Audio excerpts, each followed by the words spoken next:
All right, folks, I think we're on episode 8. This is Robert R. McFarland, Rock and Roll King. I forgot to mention to you this little beauty right here. This is my custom Warmoth guitar. Got McFarland right there. It says Rock and Roll right up here. I've got a custom headstock. It says right here, Robert R. McFarland Custom. It's a blue flame maple top, mahogany back. You can see the great mahogany lines here. Beautiful piece of wood. Mahogany neck. We have Seymour Duncan's vintage PAFs in here.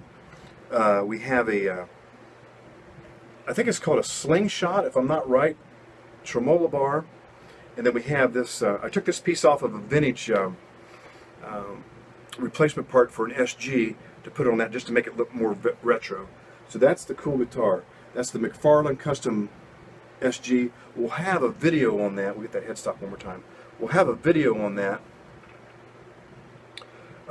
by itself soon. But I brought this guitar in. This is only used on one track so far.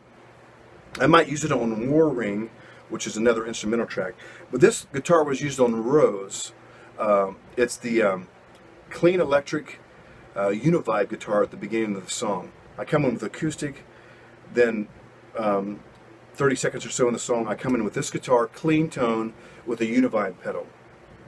So this was a song that I definitely wanted Renee to sing on. If she couldn't do it, I was going to have Brad sing on it.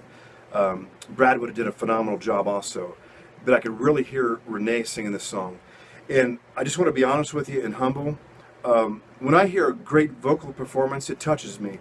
Sometimes I'll watch YouTube videos, and if somebody has a great performance, it touches me. When Renee sung Roese, I literally had to leave the studio. I mean, I broke down.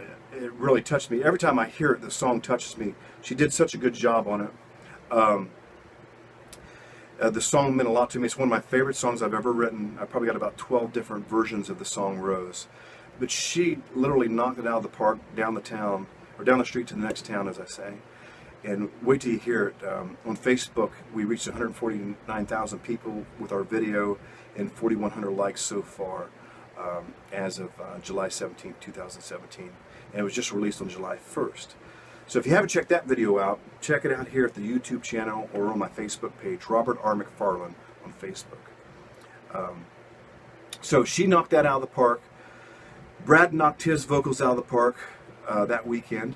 And with Joe was so busy on studio time, I didn't get a chance to go back late June to mix those songs. Or yeah, late June, we started mixing some of the songs vocally down. And then we got Kevin Ashba in. This is the next episode. I wanted to have some organ. I wanted to have some keyboards on here. So I didn't know of anybody, but Joe goes, I got the perfect guy. His name's Kevin Ashba. So we gave Kevin a call. Kevin came in to do a handful of songs. He came in to do My Midnight, Write Me a Letter, My Sweet Lady, and Beautiful Day, and Peter Pan Peanut Butter Jam. With traffic, he got there a little late the first session, so he wasn't able to get all the tunes in. So we had him come back to do some more tunes. So he did God's Love Is Color the next time.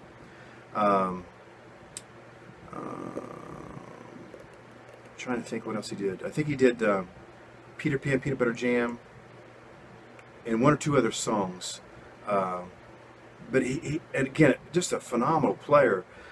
His playing was so good. I had Joe mix a version of My Sweet Lady down with just Wurlitzer piano, and I play that often. Just him playing.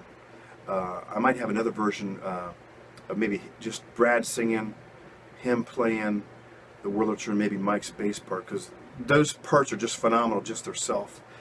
That song, My Sweet Lady, hasn't been released as a video single yet, but it's one of those songs where Joe told me, he said, Robert, when I first heard this song, My Sweet Lady, I wasn't sure where it was going to go. He goes, but dude, it's one of the best songs we've worked on so far. And it's not a heavy song. It's a very laid-back song, slow song. Just what we did with it, everybody who's touched that project. Sammy's drums are phenomenal on it, what he did. Mike's bass is phenomenal. Kevin Ashba's phenomenal on it. Brad, I mean, wait till you hear, you won't even know it's the same guy. he just sung it in a whole different voice. Phenomenal. And Joe, I mean, I give Joe credit. I mean, what he's doing with these tracks, mixing wise, is just incredible. Folks, I'm giving you all these little tidbits, and you're getting the backstory of it. I mean, but if he was in a studio like we are, man, you're chomping at the bit to get this stuff out to you. It sounds so good. When you hear it mixed, you'll be like, dude, I believe everything you've been saying now for the last 2 years. I see why it's taken so long. Because it's going to be that good, I promise you. It won't come out. None of us will release this stuff if it's not going to be the best. Joe will not release it. He won't. I won't release it. So we're working our hardest to get this out, hopefully by August, hopefully latest by September if possible, but we're looking for an August release right now. So that's the story up to that point. I think this is, I want to say 8. I can't remember what episode this actually is. I did a bunch of them back to back. But tune in for the next episode. I'm going to record that one, and then we'll tell you what happens next.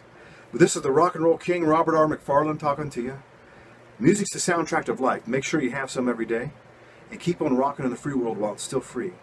Until next time, folks, keep rocking and rolling.